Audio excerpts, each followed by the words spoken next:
Hello, this is the lecture for European history for Monday, April 5th, 2021.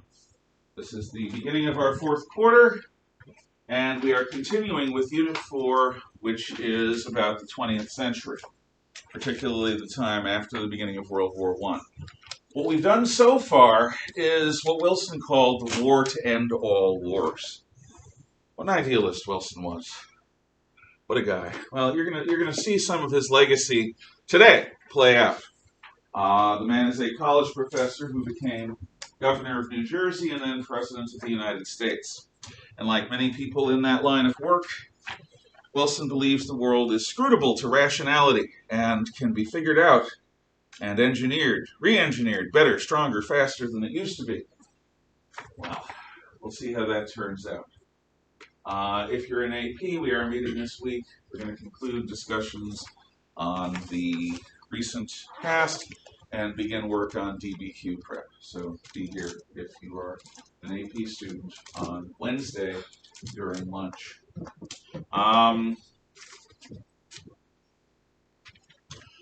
The Treaty of Versailles in 1919 has been called the Peace to End All Peace. It's the title of a book that I have in here that I recommend if you are interested. Because, as I told you, the First World War is the fulcrum of modern history. Everything that goes on in the world since then, in all regions of the world, are a direct, or at best, slightly indirect result of the way the war was fought and of the peace treaty that was set up to bring things back to normal. And that is the Versailles Treaty. Now, there are other treaties as well, but I'm going to summarize all of them with Versailles because they all took their lead from Versailles. Versailles Peace Treaty was a result of the Paris Peace Conference. It was signed at Versailles in part as a indication that the proclamation of the German Empire, which also happened in the Hall of Mirrors at Versailles, that particular phase of history was over, and that a new post-German phase of European history was beginning. At least that was the hope. The peace treaty at Versailles, well, let's go into details, can fairly be compared in an apples-to-apples way with the Congress of Vienna. Now, what will you remember from the Congress of Vienna? First off, it was the brainchild of Prince Clemens von Metternich, the Austrian Empire's foreign minister. Its goal was stasis. Its methodology was a concert of Europe. To the extent they thought possible, they turned the clock back to pre-revolutionary times, but not really, because you can't unscrew a light bulb. There are certain things you cannot undo. Forget the light bulb thing, it's a vulgar joke. There are certain things that you once done cannot be undone. Innocence once lost is lost forever. And once Humpty Dumpty is broken, you can try to put him back together, but what you've got is a cobbled together monstrosity, or masterpiece, depending upon your point of view. Either way, it's some kind of Frankenstein's monster. It's not the Humpty that lived before he fell off the wall. But even with the limitations, Metternich's treaty, Congress of Vienna, produces a century without a general war.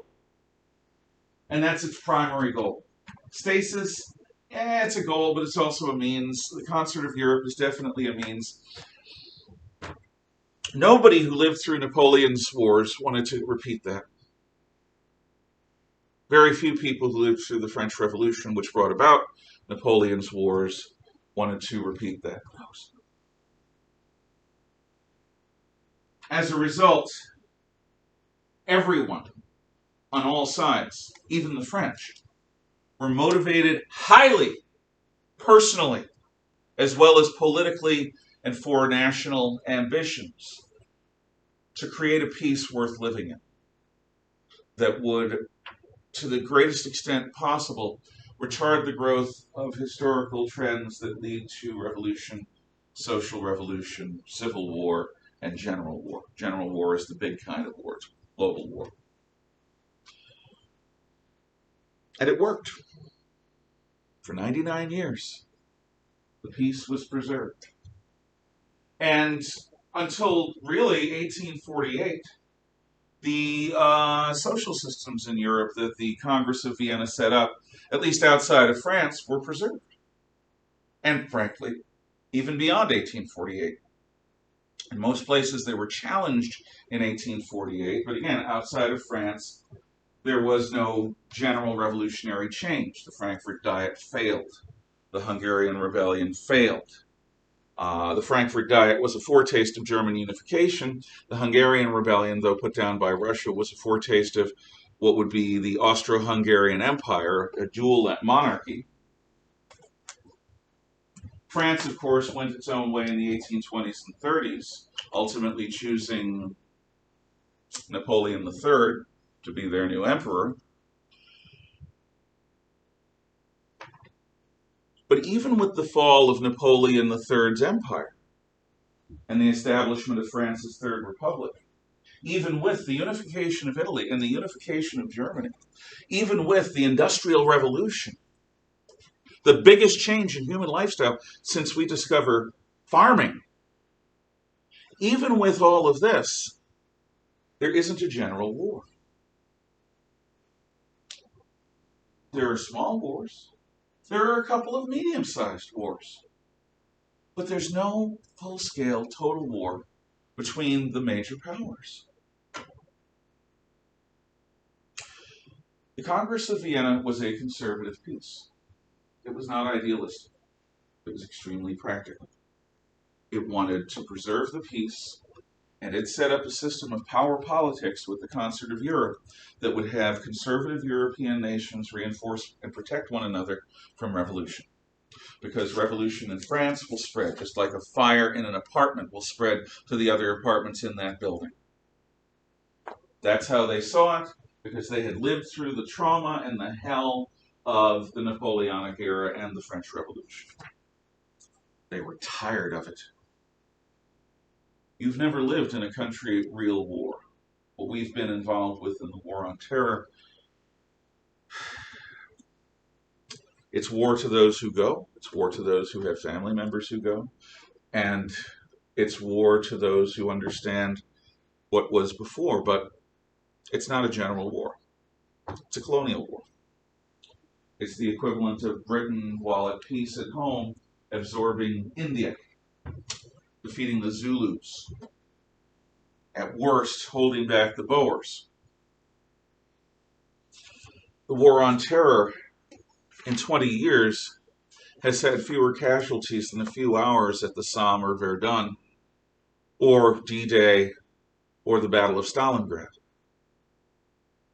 It is a struggle that is being waged, not with one hand tied behind our back, but with one hand tied behind our back, our thumb bound, and two of our fingers are bound together in these sort of claw things. Yeah, we're sort of fighting the War on Terror. We haven't fought it in earnest since 2008.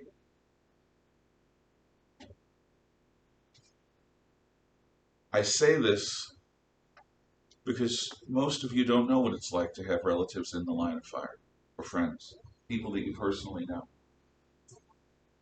Most of you have not had that experience. Furthermore, since you haven't had that experience, most of you, thank God, have not had the experience of seeing that loved one come back maimed, physically or psychically, or not come back at all. That's war. But in a general war, in a total war, that isn't an experience held by a few, that's an experience that's universal. And unless you're very, very lucky, it's not just that you know people that go off to war. War comes to you, comes to your homeland. With the exception of Britain, every European country in Napoleonic war times was involved in some kind of combat. and the British were involved. There were French warships off the shore, and the British would send press gangs into their own cities to grab any man they could to staff their fleet. But everywhere else in Europe, Portugal, Spain, the Italian peninsula, France, the Low Countries, Germany, Austria, Hungary, the Balkans, Eastern Europe, Russia, all the way to Moscow, Russia. It's a massive area. All experienced war with armies coming nearby. Even if we didn't have an army come directly through Coeur d'Alene, you wouldn't want one to in those days, even if it was your own army. If an army came as close as Moscow or Lewiston or Missoula or Spokane, you'd feel the effects. Refugees would flood us. The fear of cavalry raiders coming and hitting us would be very real, and they might. Without invading us, they might very well come and ransack and rape and murder and burn. No one who experiences that craves it, unless they're a psychopath. And there are plenty of those. The Treaty of Versailles is very different. More than anyone else, President Woodrow Wilson of the United States of America shapes the tone of it. Now, why was it such a big deal? Remember all those men that died? Year after bloody year? If you have a personal acquaintance or friend or family member among those dead, if they're clucking like a chicken and banging their head into concrete walls or trying to chew their own fingernails off by chewing the fingers off, did they die for nothing? How are we going to make their deaths meaningful? This is a chimera, a bugbear, a mental image, an idée fixe, an obsession of the people coming together to make the peace. How do we justify all that death? Wilson wants to make a world safe for democracy. He wants to have that be the war that ends all wars. So Wilson is mightily motivated to come up with what he thinks is a restructuring of Europe. He's going to do nothing less than try to re-engineer Europe, Western civilization in Europe. Just rebuild it, redesign it, replace an old building with a new building, or reinforce an old building so that it has new steel girders inside to keep it up. That's what he wants. He really wants it. It's a genuine goal. That's his way of making all those men's deaths have meaning. The British and the French have their ideas. We're going to go into it. But if you want to understand why these people, to some extent, seem like parakeets in a cage, tacking their own image in the mirror, minute after minute, that's why. Because each of them, whether they saw combat themselves or not, understands that they have the awful, A-W-E, full of awe, responsibility of making those deaths have meaning, which is a standard it's frankly impossible to live up to. Maybe you can think of something that would give those deaths meaning. An idea, a general principle. I can think of a few. Wilson's idea, as much as I personally dislike Wilson, as much as I theoretically disagree with his entire approach to reality, I respect the man's conviction to try to give those lives, those deaths, meaning by making the world a better place. I respect that. I get that. I understand that. It's just too much. At least that's what I think. Having a general principle is fine. Making that principle a reality in a world filled with tens of millions of people in dozens of nations, all of whom have been worn raw by this war, many of whom have had their hometowns destroyed by it. They want something for that blood. They demand it. And the dead, if the dead have power in this world, not like vampires, but in the imagination of the living, the dead demand. They didn't die for nothing. That what they went through has meaning. Nothing less than that is on the line. And it was on the line also in the Congress of Vienna. So, let's look at the Wilsonian elements of the treaty. First off, Wilson's theory begins with the idea that nationalism is the driving force behind war in Europe. That this hyper-patriotic tribalism that we call nationalism is the root cause of most of the problems. So if you see that nationalism is the key, you just have to turn it. You just have to solve it. You just have to find a way to deal with the national question and the national aspirations of dozens of different peoples.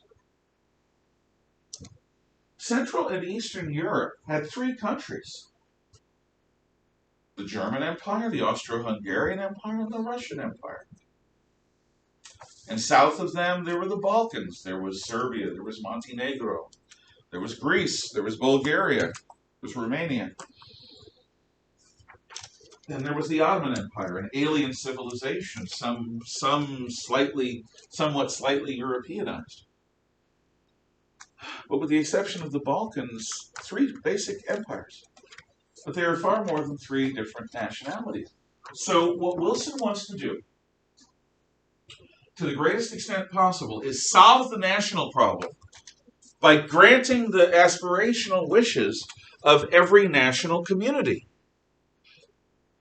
If you have a language, if you have your own customs, if you have your quaint little traditional garb, if you have your own feast days, your own variant of Christianity, if you have your own flag, your own anthem, your own history, your own identity, then you should get a country. Every nation should have a state of their own. Nation states.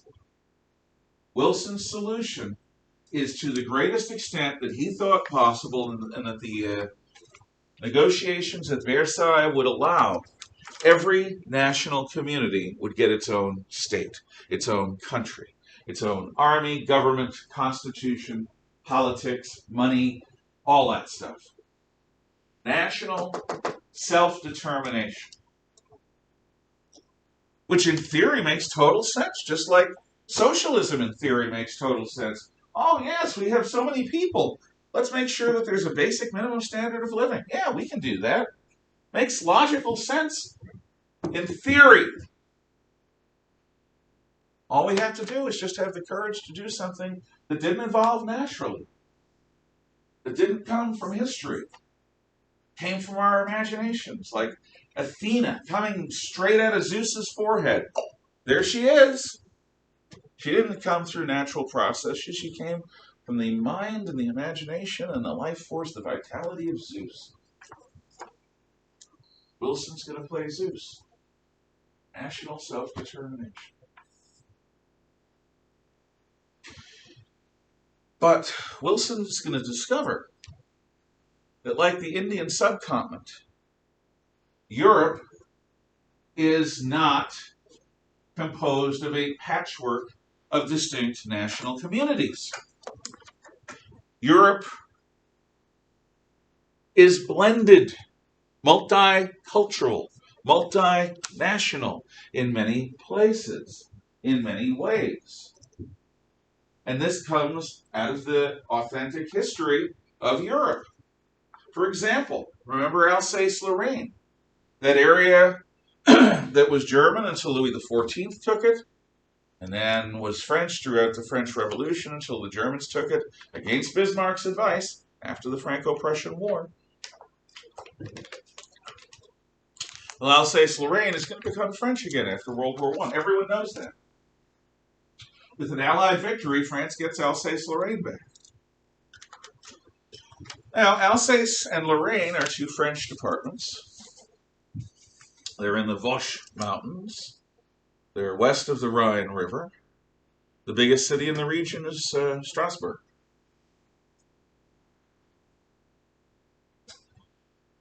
To the rest of the French, the Alsatians speak with a German accent.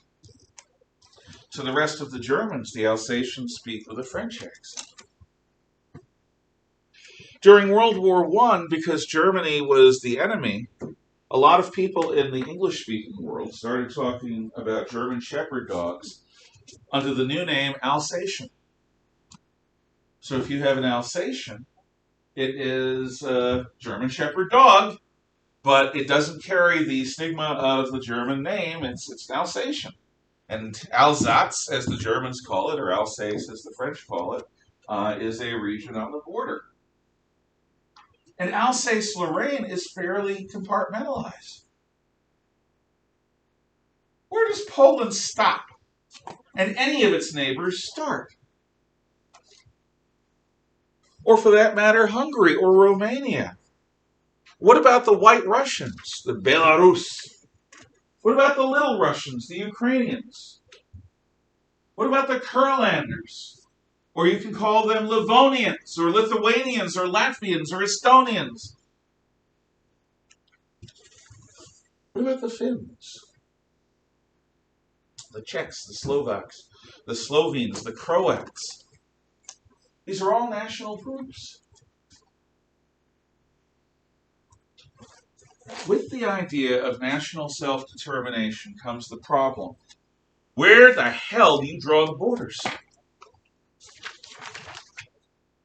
If you have a town that's a third Slovak, and a third Czech, and a third a mixture of Austrians and Hungarians, not to mention a smattering of Jews thrown in and Germans thrown in just for the heck of it, what do you do with a town like that?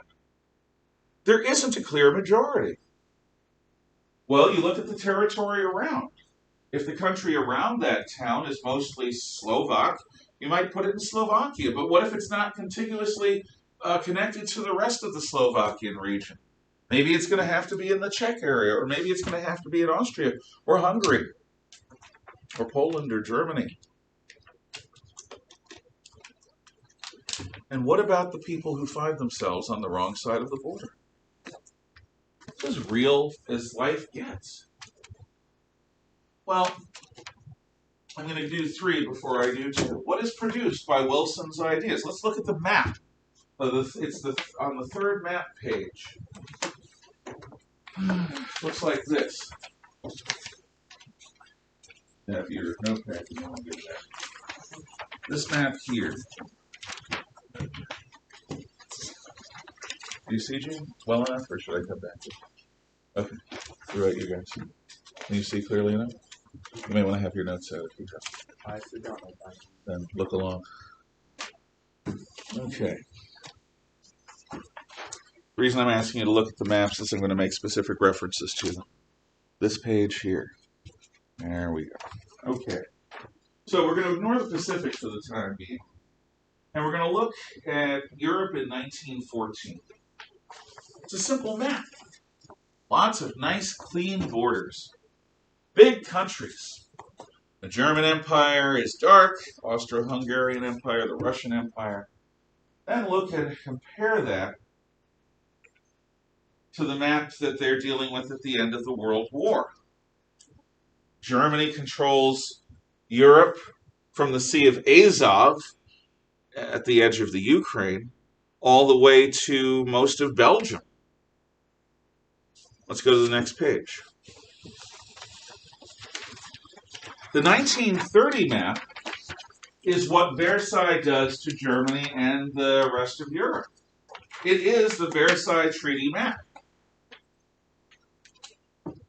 So it actually is a map from earlier than 1930. It just so happens the atlas chooses 1930 as a year. And what you'll see is the national populations in each country on this next page. So you see population 1930, which is there. What's new? Well, we have a smaller Germany. We're going to talk in detail about that. Germany has bites taken out of it. Like a cookie. No longer round. It now has weird curves in it with tooth marks. That's how the Germans see it anyway. They see their country as having been carved up. But at least they still have a country. Look at Austria. Little tiny Austria. Now, you might ask, but Mr. Genorio, aren't the Austrians culturally German? Uh-huh. Don't they wear lederhosen and have Oktoberfest and sing songs when they drink together in beer halls? Yahoo! They're German. They speak German. They're Catholics like much of the south of Germany.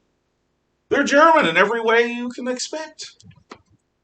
Why weren't they included in Germany? Does anyone remember?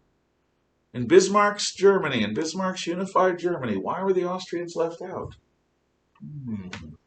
Oh, don't make me sad so early into the fourth quarter. Why? What did the Austrians have that Bismarck did not want? That's a question for you. Austria had something that Bismarck did not want included in a unified Germany. What did the Austrians acquire? A royal family? I'm not sure. They had a royal family, true. And Bismarck didn't want their royal family taking over. Excellent answer. Not the one I'm looking for, but excellent answer. Ottoman influence?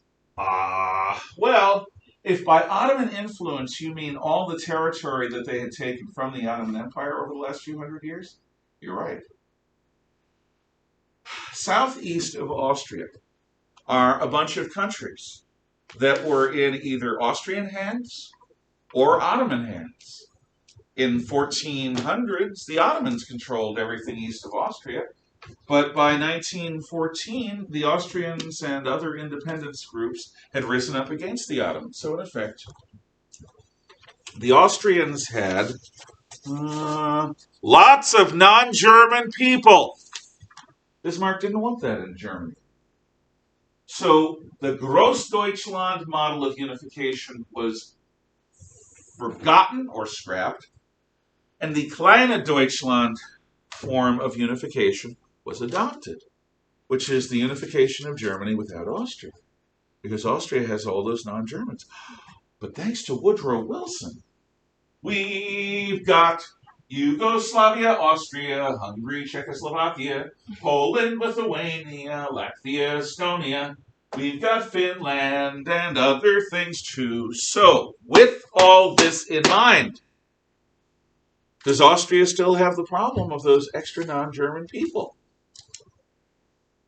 It's a number between 8 and 10. 9! They do not have that problem.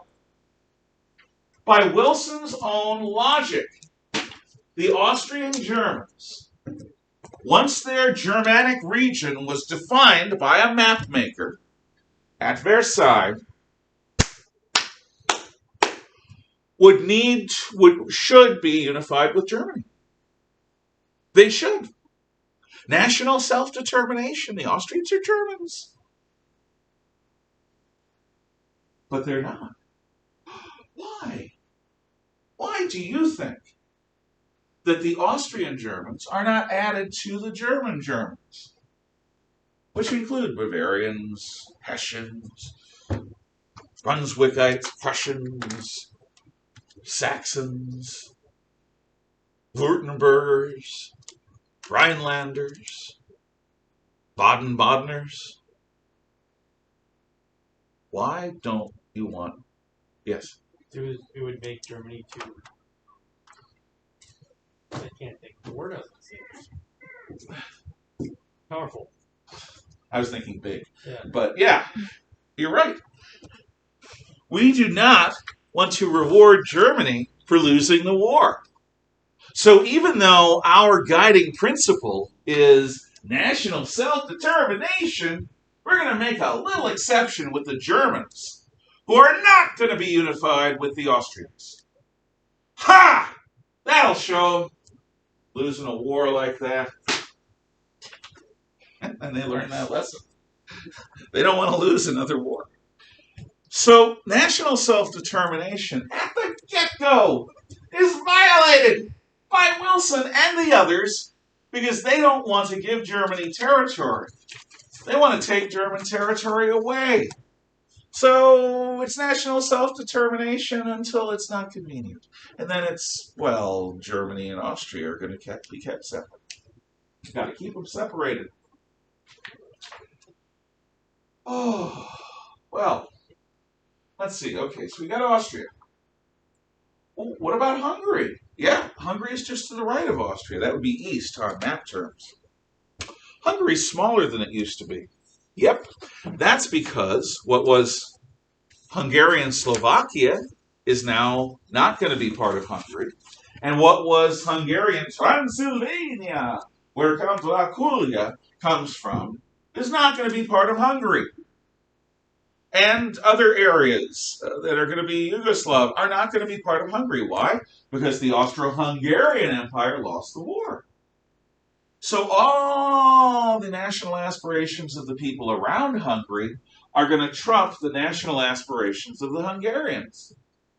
So Hungary is as small as Austria. Okay. What else? Well, north of Austria and Hungary are two distinct peoples.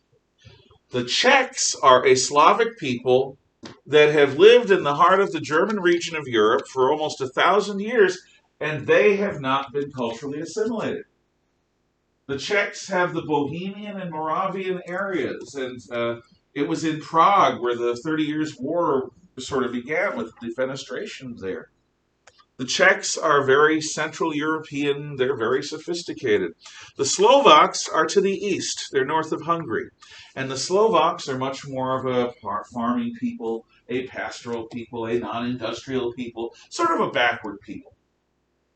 Now, the Czechs don't particularly like the Slovaks.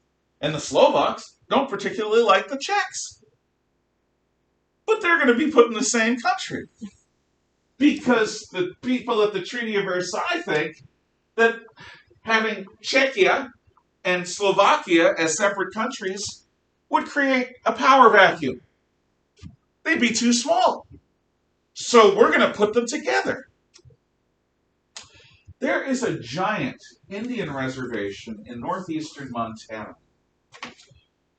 I believe it's called the Fort Peck Indian Reservation.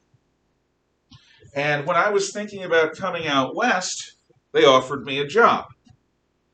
I chose not to take it when I found out that the place I'd be working had this unofficial nickname, Stab City.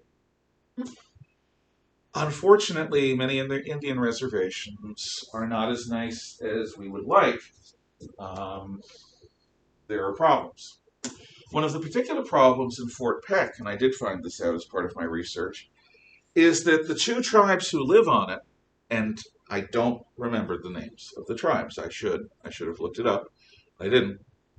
The two tribes that are put on this reservation together have a history of absolutely despising one another. They hate each other. They don't get along. And for reasons that I can't fathom, the federal government of the United States decides you're going to have to live together in the same reservation. That's obnoxious. And part of the reason that there are problems in that reservation is that the intertribal divide is a very real thing. But because of the nature of reservation life, they are forced together, up against one another all the time. Think about how uncomfortable that would be if you had to share, your family had to share a home with another family with whom you have a long history of hatred and fighting. But you've got to share the kitchen. You've got to share the bathrooms. You've got to share the backyard. Maybe you even have to share the living room. so obnoxious. The Czechs and Slovaks don't particularly get along, but they're put together. So it's sort of national self-determination. The Czechs and Slovaks have their own country, sort of. It's only after the fall of the Soviets that the Czechs and Slovaks separate. And they both seem happier for it. Okay.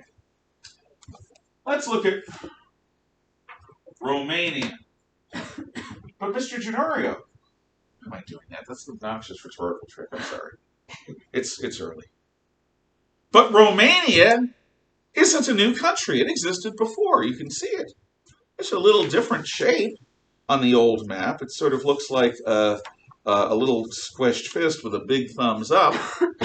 But it was there. Well, Romania chose to join the Allies in the middle of the war. And as a result, they were conquered by the Germans. And when the Russians, when the peace treaty was signed, Romania was going to be rewarded for its courage in joining the Allies, even though they were surrounded by Germany and its allies. So Romania gets a bunch of territory along the Black Sea coast. It's called the Dobruja. And they also get Transylvania, which is this giant territory wrapped around by the Carpathian Mountains. So Romania is bigger, not necessarily because Transylvania is a Romanian territory. Transylvania is about equally divided between Hungarians and Romanians at this point in time. But Romania chose the Allied side, so they're going to be rewarded. Sort of national self-determination.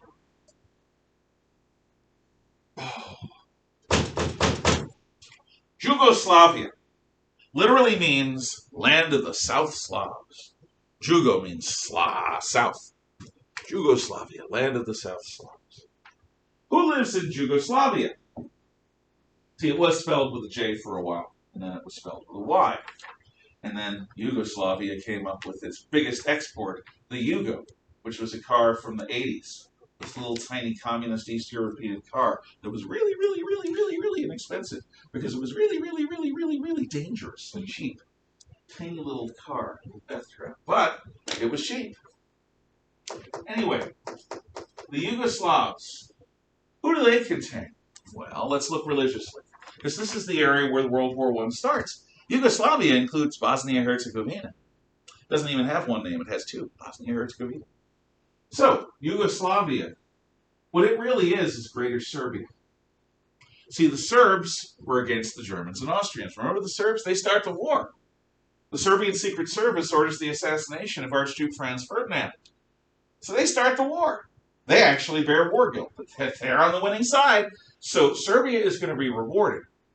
Serbia, which is a Slavic country that's part of the Serbian Orthodox Church, which is closely aligned with the Russian Orthodox variant of Christianity, Serbia is going to now dominate the Catholic Croatians. Even though Croatians and Serbs have not been part of the same country in a long time, and they hate each other. The Serbs are also going to get control of Bosnia-Herzegovina, which has a very large Muslim community.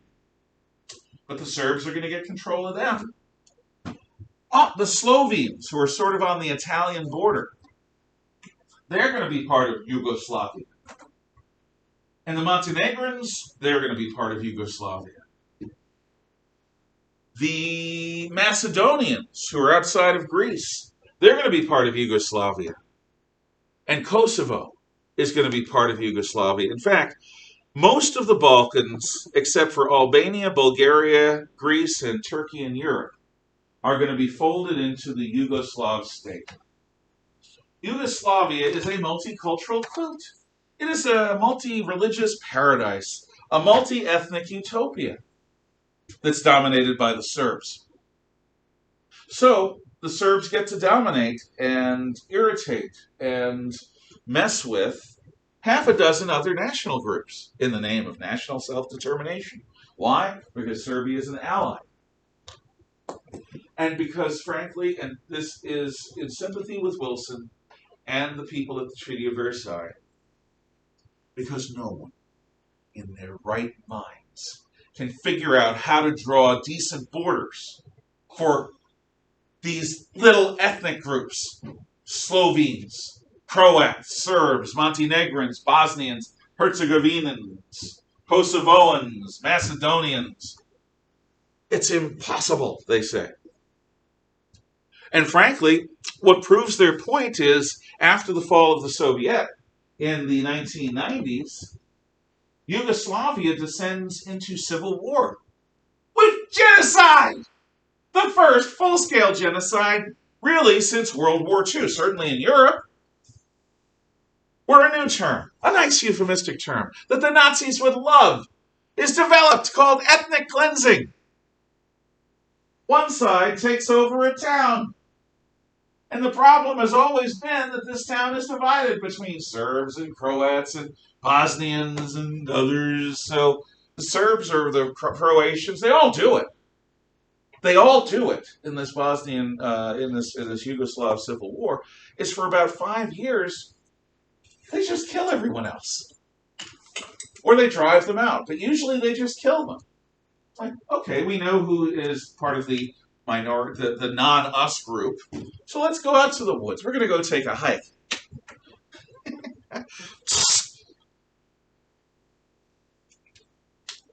Eventually, NATO and the United Nations intervene. And eventually, the Serbian leadership behind this are put on trial for war crimes. But that takes a long time. In the meantime, there's chaos. Why? Because national self-determination applied to countries that are peoples that have controlled so little territory and with so much blended territory, the idea of national self-determination is an impossibility unless you cleanse the area of people who are not part of your nation, thus ethnic cleansing. But Yugoslavia is a basket case that holds together basically from 1919 until 1993, 92. And I think their civil war starts in 92 in earnest.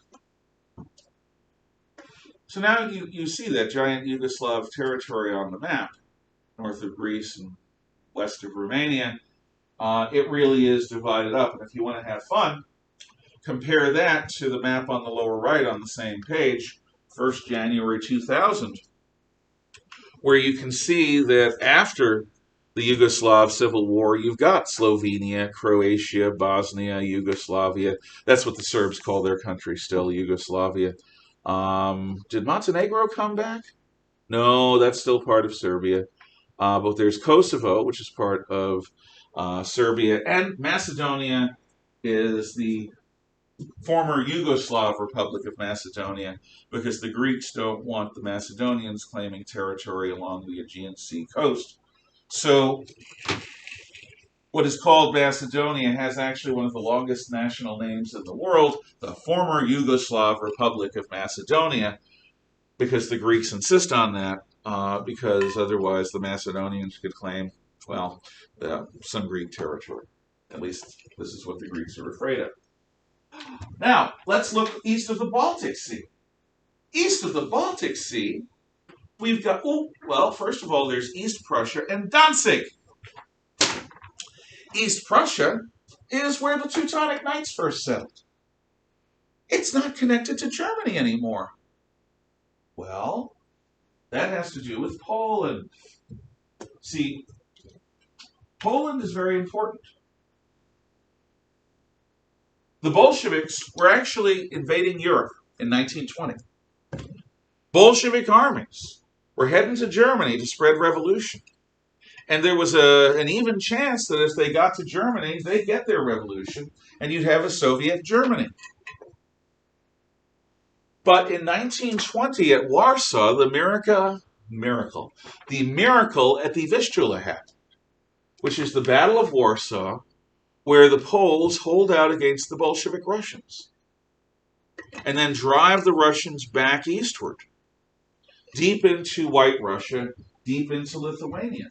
So Poland's eastern frontier in 1930 is very far east when compared to the other Polands that you see. But Poland still, with all that eastern territory, does not have a port on the ocean. And as you know, world trade is carried by ship. Country that doesn't have a coastal city is at a real economical disadvantage. So the city of Danzig, which is a German Hanseatic port, is carved out of Germany and made an international city, the Free City of Danzig. And the Free City of Danzig is set up so that Poland will have a already existent set of docks to ship their troops, not their troops, their trade into and out of. But it's not enough that Poland has access to Danzig. Poland needs its own little coastline too. And so that coastline is carved out of Western Prussia. It's called the Polish Corridor. And it is one of the things that if you want to see a German between the two world wars go absolutely bug nuts apoplectic, just mention the Polish Corridor. Talk about triggering someone. Okay, it really drives them crazy. You remember how the French were about Alsace-Lorraine after the Franco-Prussian War? Hey, Pierre. Pierre? Whatever the French say. Quoi? What do you think of Alsace-Lorraine? Sacre bleu! And then he'd go off because the French saw it as a national disgrace that these Frenchmen had been carved off and sent to the Boche. Well, the Germans feel the same way. They're so freaking angry that the Poles control West Prussia. And the thing about Danzig is it wasn't even necessary because the Poles built their own port city called Gdynia. So they don't even need Danzig. But Danzig is still not a German city. It's a free city under League of Nations protection. We'll talk about that. Okay. So Poland is a new country, but it's an old country. And unfortunately, the way that Poland comes about is, well, during World War I, the Germans set up a Polish country under their supervision. And then this country ended up being liked by the Allies, so Poland was going to be allowed. Then the Bolsheviks came and attacked Poland, so Poland attacked eastward and cheesed off the Russians and the White Russians and the Ukrainians by taking territory in White Russia and the Ukraine. We had a girl here a year or two ago from Lviv, which is the Ukrainian name of Lvov, which was the Austrian name for Lwów, which was the Polish name between the wars for this same city that's changed hands so many times within just the last 100 years. I don't remember her name. Maybe some of you knew her. Nice girl, dark hair. Do any of you remember her name? Yeah. Yone, maybe? Say it again. Yone? Yone, possibly. Anyway, we talked about that once. It was a good conversation. So Poland comes into being, you're going to love this, as a new country with a history of being divided by its neighbors, partitioned even, with the Russians furious at it because the Poles took the eastern territories that it has, and the Germans furious at it because the Poles have the Polish corridor. That's going to end well. Oh, and north of that, you've got Estonia, Latvia, and Lithuania, carved out of the Russian territories to keep the Bolsheviks as far east as possible, and Finland, which is a country combined between native Finns, which are sort of like the Basques. They're a unique people in European history, not Indo-European language people. The Finns and the Swedes and the Russians have this region, and it was part of the Russian Empire. Well, now it's an independent Finland. And if you listen to some of the classical music I played when you came in here, that was John Sibelius's Finlandia Suite, which is the national anthem of the Finnish nation. Sibelius being a Finnish nationalist from before there was a Finnish nation. So, yeah, there's all that. Next time, we'll talk about how Wilson plans to protect all of these tiny little microstates, and I'll give you a hint. League of Nations! Thank you for your attention. You may talk quietly among yourselves until dismissal.